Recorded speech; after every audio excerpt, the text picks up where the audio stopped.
பாடல் மூலமாக ஆண்டவரை மகிமைப்படுத்த முடியும். பாடல்கள் மனுஷனுக்கு மகிழ்ச்சி உண்டாக்கும். பாடல்கள் ஒரு எச்சரிப்பின் சத்தத்தை கொடுக்கும். பாடல்கள் ஆண்டவர் ஆராதிக்கிற பகுதிகளில ஒரு பாகமா காணப்படுகிறது. பாடல்கள் மிக முக்கியமா இருக்கிறது. பாடல் மூலமாக மனிதனுக்கு சத்தியத்தையும் சொல்ல முடியும். வார்த்தைகளை ஆறுதலும் படுத்த முடியும் என்பது குறித்து அருமையாக பைபிள் நமக்கு சொல்லுகிறத பார்க்கிறோம். சங்கீதங்களின் புஸ்தகம் 40ஆம் சங்கீதம் 3ஆம் வசனம், நமது தேவனை துதிக்கும் புது பாட்டை அவர் என் வாயில கொடுத்தார். அநேகர் அதை கண்டு பயந்து கர்த்தரை நம்புவார்கள்.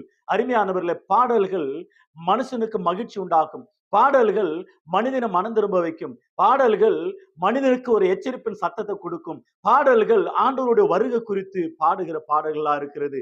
இந்த பாடல்கள் மூலமாக வருகிற கனமும் துதியும் ஸ்தோத்திரமும் புகழ்ச்சியும் அத்தனையும் பிதாவாகி தேவனுக்கு உண்டாகும் என்பது குறித்து மறந்துவிடக் கூடாது. ஆகையினாலே பாடல்கள் ஒரு மனிதனுடைய வாழ்க்கையை மாற்றும் என்பது குறித்து பைபிள் அழகா சொல்லப்படுகிறது.